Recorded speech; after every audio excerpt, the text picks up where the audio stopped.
Europe জুড়ে চলছে নজিরবিহীন তাপপ্রবাহ। France, Italy, Spain, Germany, Portugal ও যুক্তরাজ্য সহ একাধিক দেশে জারি করা হয়েছে সর্বোচ্চ তাপ সতর্কতা। তীব্র গরমে জনজীবন হয়ে পড়েছে বিপর্যস্ত। বিবিসির এক প্রতিবেদনে এমনটি জানানো হয়েছে।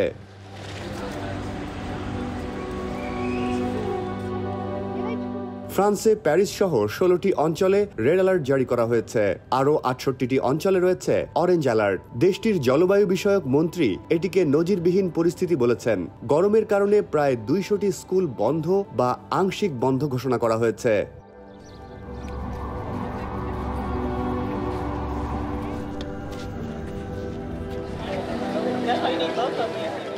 ইতালির রোম, মিলান ও ভেনিসে সর্বোচ্চ সতর্কতা জারি হয়েছে। হিটস্ট্রোক ও তাপজনিত অসুস্থতা 10% বেড়েছে বলে জানিয়েছে জরুরি সেবা বিভাগ। স্পেন, জার্মানি ও পর্তুগালে তাপমাত্রা ব্যাপকভাবে বৃদ্ধি পেয়েছে।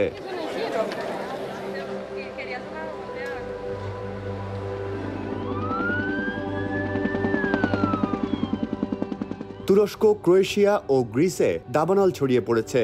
হাজার হাজার মানুষকে নিরাপদ স্থানে সরিয়ে নেওয়া হয়েছে। গ্রিসে তাপমাত্রা পৌঁছেছে 40 ডিগ্রি সেলসিয়াসের কাছাকাছি।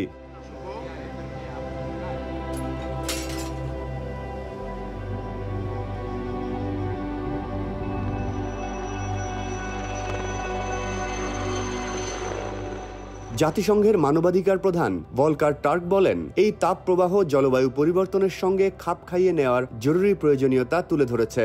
জলবায়ু বিজ্ঞানীরা সতর্ক করছেন, মানুষের দ্বারা সৃষ্ট গ্রিনহাউস গ্যাসের প্রভাবে এমন তাপ প্রবাহ ভবিষ্যতে আরও ঘন ঘন এবং ভয়াবহ রূপ নেবে।